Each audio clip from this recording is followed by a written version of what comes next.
Hi guys, and welcome back to the Crochet Tor YouTube channel. In today's video I'm just doing another quick episode of Tor Tries where I'm going to show you a free pattern that I've done recently that I really enjoyed, and this is called the Dandy Dog Sweater and it's by Heart Hook Home. So I'm just going to talk about the two jumpers that I made in this video, which is this one that I made in red and this is in the size XL, so this one's got the buttons on it.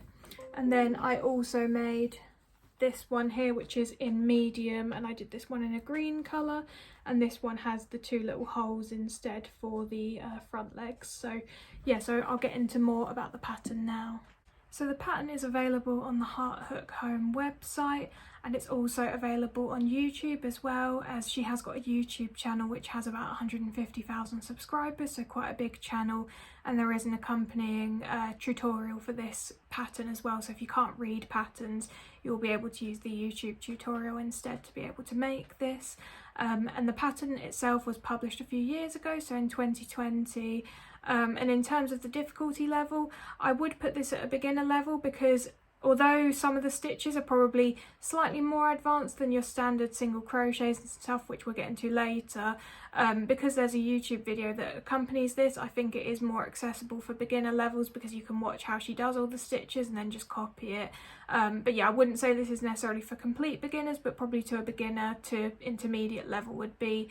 suitable for this pattern. And then in terms of the stitches used, so as I kind of alluded to, there are single crochets in this. There's half double crochets, double crochets, and then there's front and back post work as well, and then there's normal stuff like slip stitches and chains as well. So nothing particularly complicated, but I guess front and back post could be difficult if you've never done that before.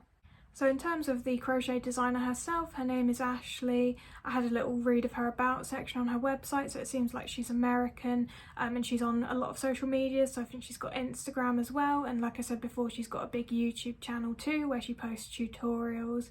And there's a lot of other free patterns available on her website, so I did notice there was a whole dog section on there, which is good, and then there's also a section that's specifically for beginners too, so if you're looking for sort of patterns that are aimed more at a beginner level, then you can just check out that section of her website. So just to again touch on what I've made, so everything I made was with a 5mm crochet hook and Aran weight yarn, and sometimes with, you know, amigurumi and stuff you can kind of play around with the yarn and hook size, but I think when you're looking at clothing items, specifically especially for dogs, which, you know, need to be quite specifically sized to the dog, then I wouldn't necessarily recommend that you play around with that too much, and you probably should just use exactly what she suggests on her pattern, unless you're really good with gauge and stuff and you can figure out, you know, how to use different weight of yarn and different hook size to get the same gauge, but I find that a bit too complicated, so I just stuck with the 5mm crochet hook and the Aran weight yarn. So yeah, in terms of what I made then, so as I showed you at the beginning, I've made this medium one, which is for a 15kg dog, so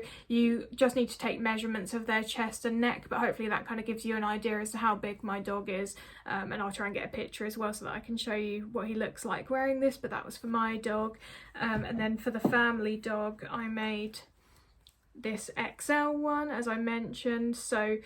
this dog weighs about 30kg, again just to give you an idea of the size, and she has sizes available all the way from extra small to extra large, so I think unless you've got a tiny, ridiculously tiny dog or a ridiculously massive dog, then I think you should be able to use one of these patterns to be able to crochet a jumper that will fit your dog. But like I say, I would recommend that you take the chest and the size, the chest and the neck measurements and use the size chart that she provides on her pattern to be able to get the right size for your dog. And then in terms of how long these took, I would say that the smaller one took maybe around 10 hours. I didn't exactly time myself, but I'd say that was maybe about 10 hours. And then for the bigger one, it did feel like it took quite a lot longer, so I'd say maybe 15 to 20 hours for this one, because it is obviously, you know,